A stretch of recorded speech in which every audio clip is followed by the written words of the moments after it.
10K. Do you really want to own a used BMW?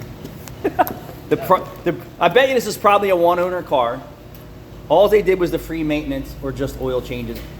And I just said this about most people's cars. They will take it and have it washed and detailed more than they will maintenance the engine, transmission, and anything else. So Caleb was trying to put the math together. What's it cost to replace the radiator and the upper and lower hose and one plastic surge tank hose. And he just looked up one BMW dealership was $350 an hour. What's the labor time on this radiator? What's up in our Rachel said 7-point-something hours. Just call it 8 hours. 8 hours times. And then by the time you clean it up and bleed all the shit out of it, you're 9 hours into it. Well, so hold on.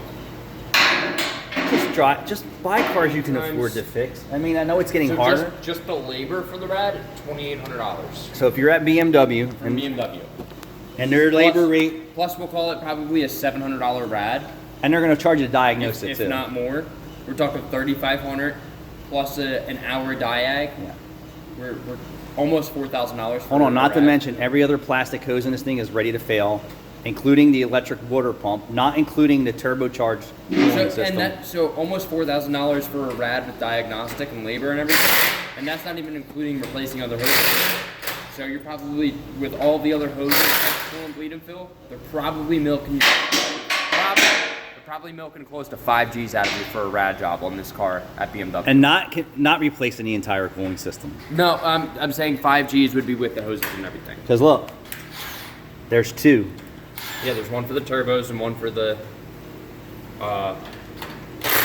like the actual engine. Electric water pump. You have the other water pump.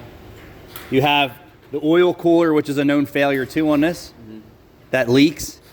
I would bet you the dealership probably said you're at 80,000 miles, and they probably estimated everything. So if you just did the math on replacing the entire cooling system, well over both pumps, coolant lines, excluding surge tanks, $10,000. Well over $10,000. Easily. Each water pump, I'm sure is probably. Hold on, not including. Yeah. Why wouldn't you just call this into your insurance company and pay the deductible and get that taken care of? I'm calling this $2,000 or $3,000. But I'm going to tell you, they probably had the highest insurance deductible they could get, so they can afford to drive this car. Why wouldn't you fix it? If you have full coverage, why wouldn't you call your insurance company? Your deductible is probably way too high. I'm just making an assumption here, because if this was my car and I had full coverage insurance and I jacked this up, I could say, hey, I hit something, right? And I got a coolant leak all at the same time. The collision companies will agree with you, it's plastic. The sheer impact could cause the radiator leak. They may not cover all the hoses and fittings, but what do you think their deductible was that scared them off of not calling their insurance company? Yeah. What do you think? Had to be a couple $1,000. Right. It wasn't your typical $250, $500, or $1,000. Yeah. Because I mean, not including, what else does it need? Rear brakes. I feel like $1,000 is the highest reasonable deductible. Yeah, near 100K service. Yeah. And it needs 2 tires. Probably needs alignment. So at the dealership, anytime you're getting tires, I would bet you tell you this is probably more a $15,000, $80,000 mile repair with 100K service and needed repairs. For everything they would try to quote, yeah. For what's absolutely necessary, probably $10,000. Yeah. Crazy, man. Get these cars. You're out of your mind. I would rather drive an older Honda Civic over driving this. And you could tell they washed it and cleaned it. It spent more time in the car wash than it did getting repairs and maintenance.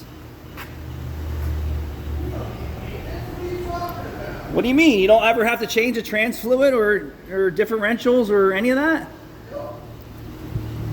We still need to do a GDI service on my car. You should. What? And I'm not... And I don't even know what a 100K service even includes at BMW. Probably, you think it probably includes a GDI? Probably not. No. I doubt a carbon service is probably not included. That's going to be additional. I feel like air induction services are far and few between at most shops, including... I see a lot of dealerships now putting it into their menus. Starting to. Yeah, starting to. Yeah. I feel like we were one of the first shops, at least locally, to actually start advising. Advising.